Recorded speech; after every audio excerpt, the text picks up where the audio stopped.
Bienvenue pour notre exploration des sources partagées. Aujourd'hui, on se penche sur une vidéo YouTube de Mindset de gagnant. Elle décrypte 6 traits de personnalité assez typiques des gens qui apprécient la solitude. Hmm. Oui, c'est un sujet intéressant parce qu'on confond souvent solitude choisie et isolement subi. C'est exactement ça. Pour ces personnes, être seul, c'est plutôt une source de confort, d'énergie. Notre but aujourd'hui est essayer de décortiquer un peu ces traits pour mieux comprendre cette force intérieure. Allons-y. D'accord. Alors le premier trait que la vidéo met en avant, c'est une loyauté assez remarquable. Ah oui, Oui, ces personnes, elles ont peut-être un cercle social plus restreint, mais les relations sont profondes, vraiment basées sur une confiance solide. la qualité avant la quantité donc. C'est ça, pas de faux semblants, et la source dit même qu'elles ont une sorte de radar pour l'authenticité. Mhm. Une trahison, un mensonge, et apparemment c'est souvent fini. Pas de seconde chance. C'est intéressant cette approche. On pourrait voir ça comme une gestion de l'énergie en fait. Une gestion d'énergie. Bah oui. En se concentrant sur peu de liens, l'investissement émotionnel est total. Ça favorise des relations vraiment sincères, durables. Un vrai contraste avec, ben, la rapidité de beaucoup d'interactions aujourd'hui. Oui, je vois. C'est une perspective intéressante, cette gestion d'énergie. Ça mène au deuxième trait, qui peut surprendre un peu, une grande confiance en soi. Ah oui, On imaginerait peut-être l'inverse, de la timidité. exactement. Mais non. La source parle d'une assurance intérieure qui n'a pas besoin de l'approbation des autres. Elles savent qui elles sont, quoi. Mhm. Leur retrait, ce n'est pas de la peur. C'est un choix conscient.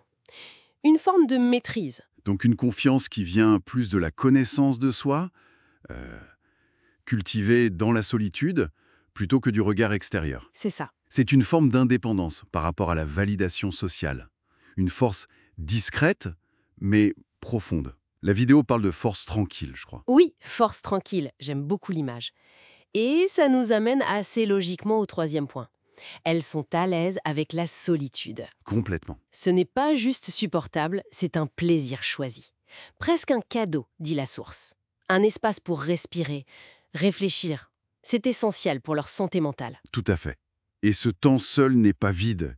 Il est souvent utilisé de manière productive. Ah oui, Lire, travailler sur un projet personnel, méditer.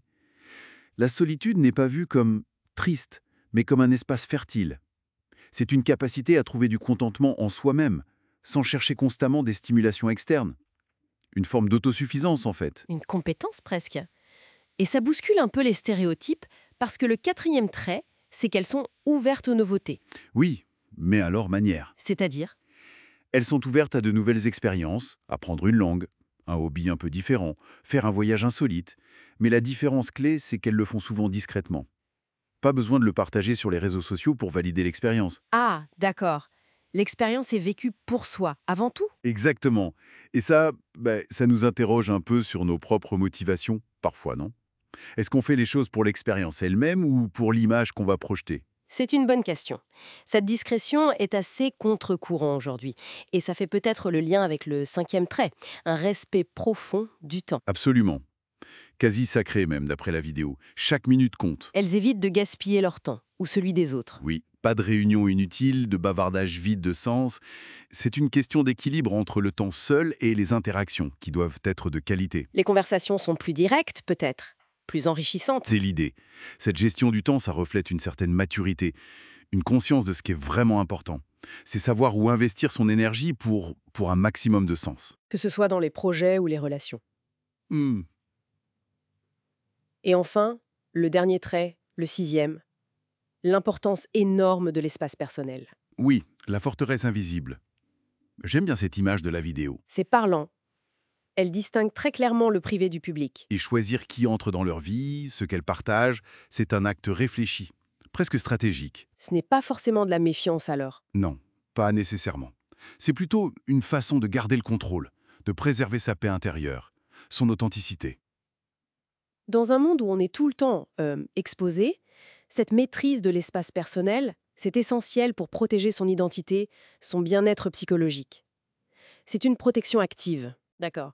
Donc, pour résumer, c'est six traits, loyauté, confiance en soi, aise avec la solitude, ouverture discrète, respect du temps, espace personnel protégé, brosse le portrait de personnes avec une force antérieure assez unique. Oui, souvent mal comprise peut-être. Voilà.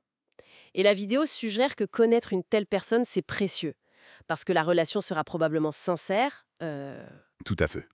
Et tout ça, ça nous amène à réfléchir un peu, non? Comment notre société perçoit la solitude, souvent négativement, par rapport à l'expérience réelle de ces individus. Hmm. Et au-delà de juste aimer être seul, qu'est-ce qu'on peut apprendre de cette approche centrée sur l'authenticité, sur la validation interne? Surtout aujourd'hui où tout pousse vers l'extérieur, vers l'approbation des autres. C'est une excellente piste de réflexion pour conclure. Merci pour cette analyse. Merci à vous.